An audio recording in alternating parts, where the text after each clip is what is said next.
Hey everybody, breaking news. I just got a note from Didier Raoult. He met with the French Premier Macron yesterday and presented data from his most recent update, and he sent me the abstract of that paper just an hour or so ago. It was 1,061 patients that were treated early with hydroxychloroquine. That's the malaria drug we've talked about, with azithromycin, the Z-Pak. And I'm going to go through the data so you all understand it. 4% of the patients had a persistent virus past 10 days. That means 96% of the patients were not infectious after that initial period. He thinks that's important because it reduces the ability of the virus to spread. 4% of these 1,061 patients, he says, had a poor outcome, but he defines a poor outcome as being in the hospital for more than 10 days, right? And that's actually a pretty strict criteria. But he had 10 people go to the ICU, and he had 5 deaths out of the 1,061 patients. Again, there's no control study. There's no group that was designed to compare this to, but he says compared to the patients who weren't on this medication and compared to results in other parts of France, those are superior results. We'll have to look at the final analysis to assess that.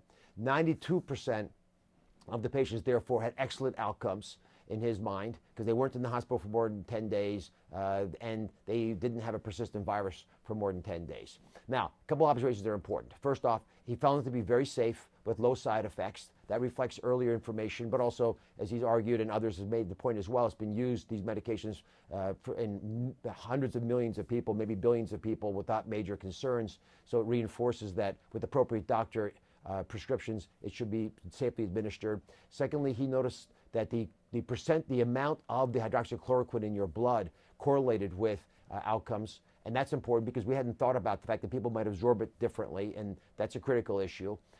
And then finally, he looked at the potential increased risk of some medications, in particular blood pressure medications, which were correlated with worse outcomes. And the one that caught my attention was the angiotensin II receptor blockers. These are commonly used blood pressure medications.